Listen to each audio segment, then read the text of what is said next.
I absolutely love that people are just so open about their shallowness. It really helps me to dodge bullets so much easier. Watch this. If I wanted to take you on a first date, how much should I spend on it? I don't think it's a matter of how much. It's a matter of like effort, or thoughtfulness. Agreed. What's the minimum though? Minimum, like a dinner, maybe. I don't know, like $200 dinner.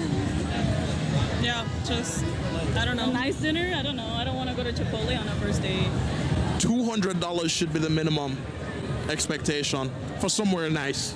For somewhere nice, yeah. Decent at least. Not nice, but at least decent enough. Now, if I just met you, why should I drop $200 just off rip, just to try and get to know you? Well, why should I sit down with somebody and try to get to know them? Like, I think both parts should put in an effort. I mean, but you'd genuinely be wanting to know somebody. The money has nothing to do with it. Or does it?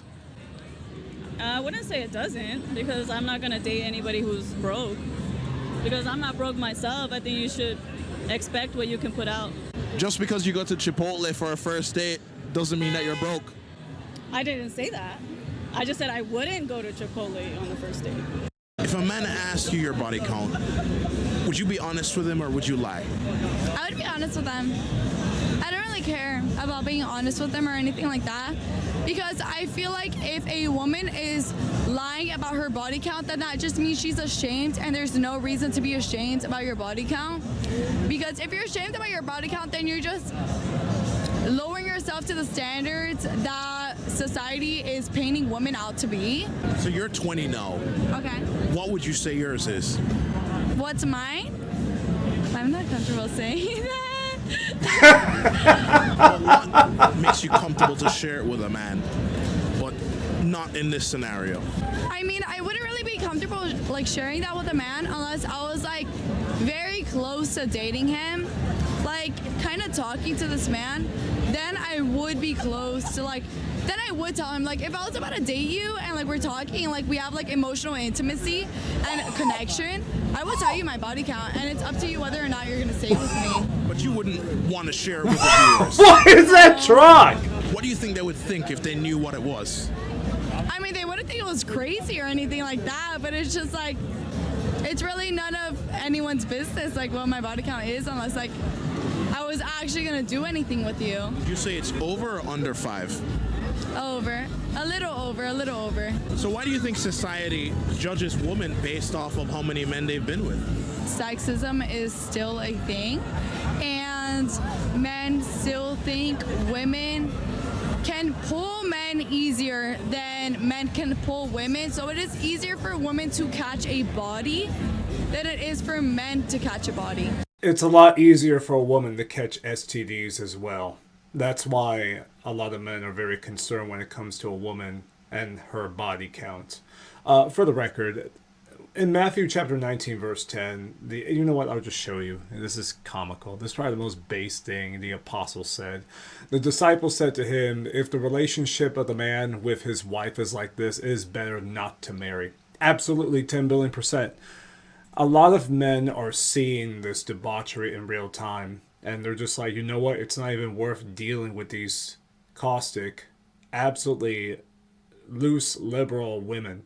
It's not worth it whatsoever. The juice is not worth the squeeze, and the fruit itself is rotten. I would love to know what the apostles would think about dating, marriage, and relationships in 2026. I bet you they would absolutely lose their minds if I were to show them even this right here.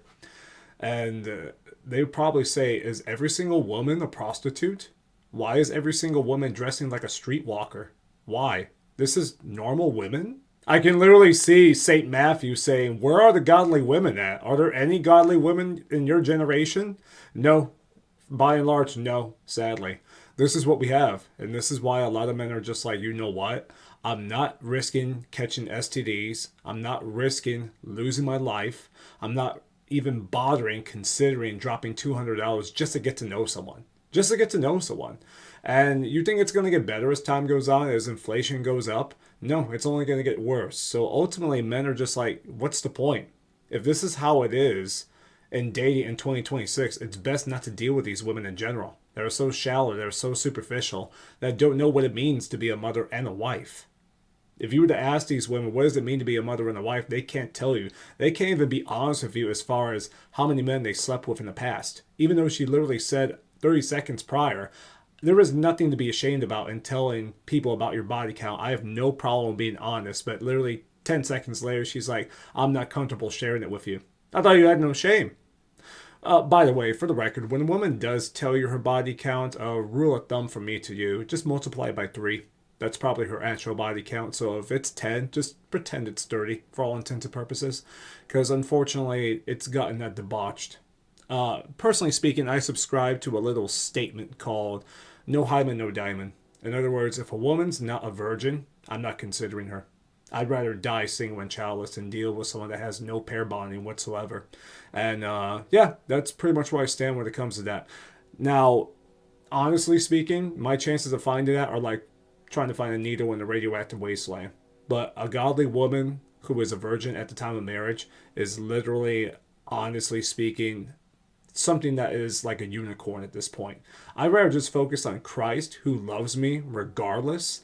And honestly speaking, this is probably the most profitable thing any man or woman can do in 2026 moving forward, is giving themselves to one who loves them wholeheartedly, unconditionally, literally died and bled on the cross for their sake. Individuals that are shallow and vain and full of all types of vanity, they could care less about anything when it comes to compromise and sacrifice. The things, the essences that make a relationship and a marriage work.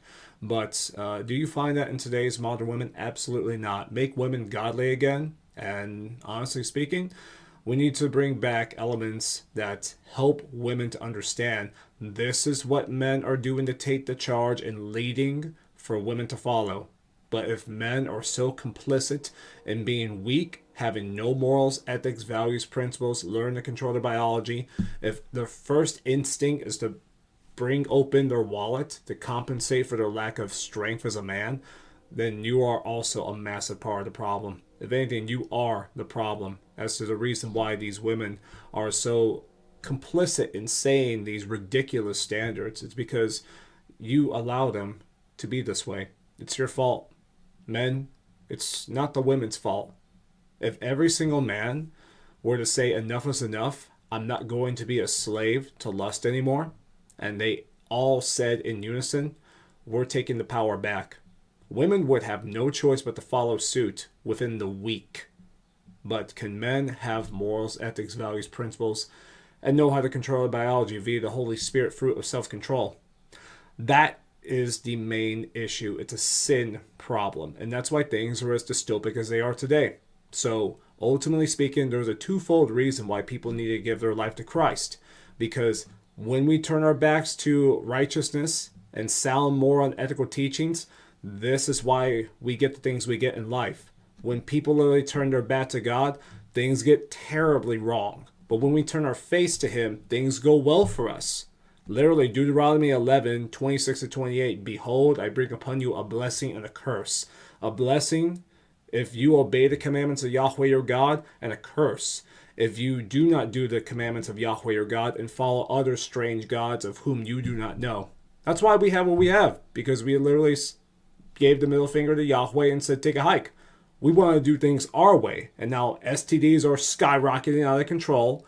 Literally, marriage is at 50% divorce rate.